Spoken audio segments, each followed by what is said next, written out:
The Hand That Bends, a story of struggle and survival. It was a cold winter night in Chicago. The streets were covered in snow, and people hurried past in their warm coats, eager to escape the biting wind. But in a dark alley, sitting on a piece of cardboard, was a man named Daniel. Daniel was once like any other hard-working American. He had a job, a home, and a family, but life had been cruel to him.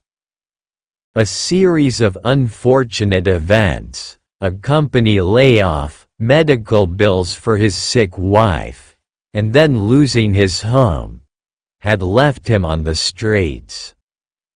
Now, he watched as people walked past him, barely sparing him a glance. One evening, as he sat with his hands stretched out, hoping for a kind soul to drop a few coins, a young man named Ethan stopped. Ethan was a successful businessman, wearing a fine suit and holding a hot cup of coffee. He looked down at Daniel and, instead of just handing him money, he crouched beside him. "How did you end up here?" Ethan asked, genuine curiosity in his voice. Daniel sighed, staring at his frozen hands. "I never thought I'd be here. I had a house, a wife, and dreams. But life doesn't care about your plans.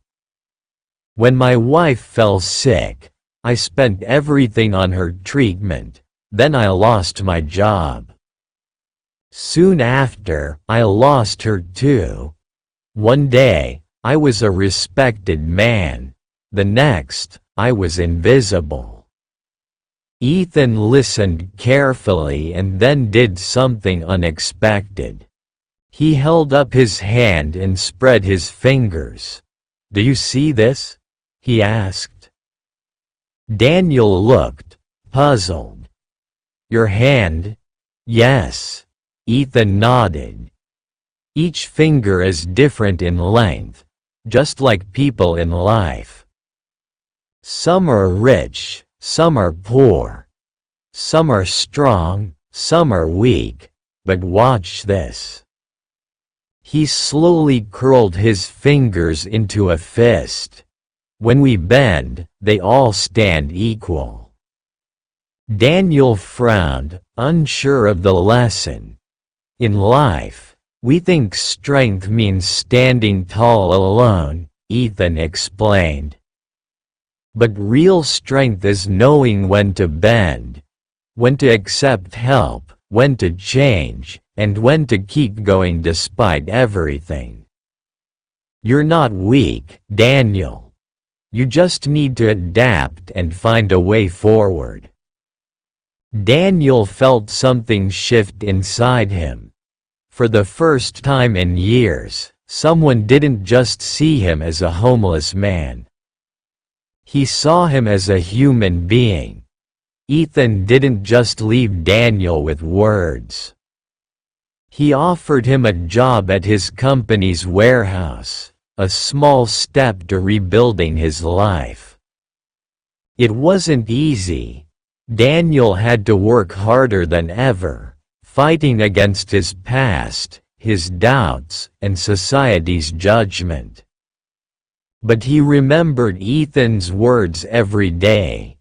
Years later, Daniel stood outside a shelter he had helped build, offering food and jobs to those who had once stood where he had. A reporter asked him, "How did you turn your life around?" Daniel smiled, held up his hand, and curled his fingers into a fist.